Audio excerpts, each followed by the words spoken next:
Today, we are making a steady rest for my dad. He needs this kind of jig, but he never has the time to assemble one.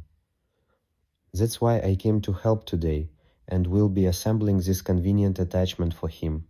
There is a huge variety of steady rest designs out there, both wooden and metal. We have a large amount of oak scraps. Initially, the plan was to make 4 rings out of 32 segments, using a Felder sliding table saw, glue them together, and insert these kinds of linear bearing carriages for 16mm shafts inside. When my dad found out about my plan, he talked me out of it, saying that this process could take way too much time, and suggested considering a metal steady rest instead. After watching a huge number of videos about steady rests, I came to the conclusion that the Clark steady rest design would be the most optimal. Initially, I ordered laser cutting for 2 metal rings.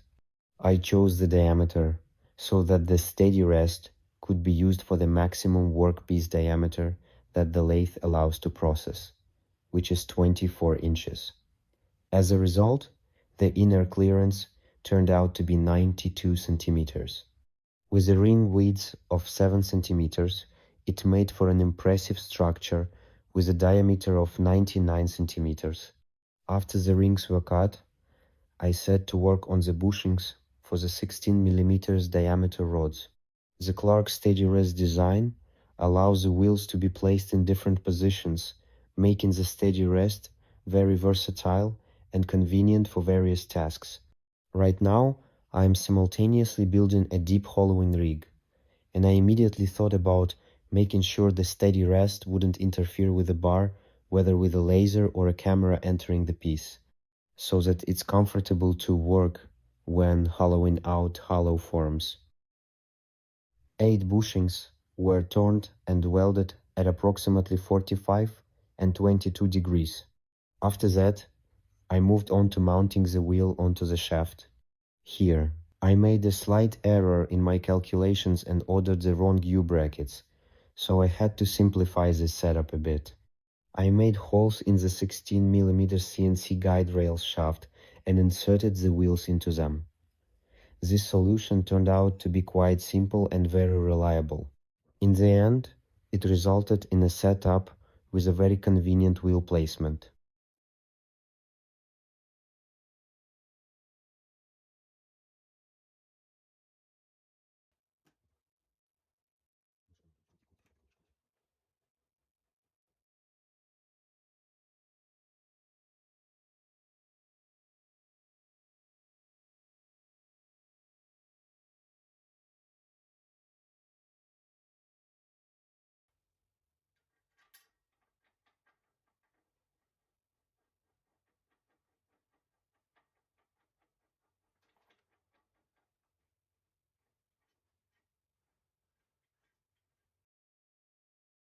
To mount the steady rest onto the lathe, I used 2 one-way clamp blocks, which created a very powerful lock on the bed.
During the assembly process, I realized that when using the 22-degree bushings, the shafts hit the wall. I found a fairly simple way out as well. If you look closely, the longest part of the shaft is located at the top, and the shortest is at the bottom. This is because at the bottom, our distance from the center to the bed is 12 inches, while at the top, this distance is significantly larger. If the lower shafts are trimmed slightly, they can be conveniently placed on the right side when using the 22-degree shafts, and at the bottom if we position the shafts at 45 degrees.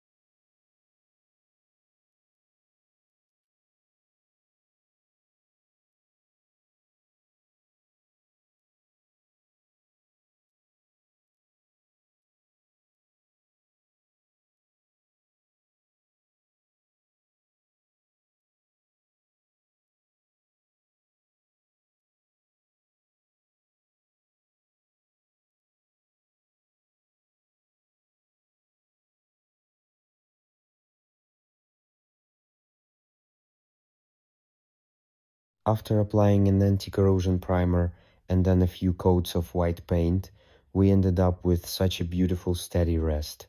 It is not only convenient to work with, but also pleasing visually and to the touch.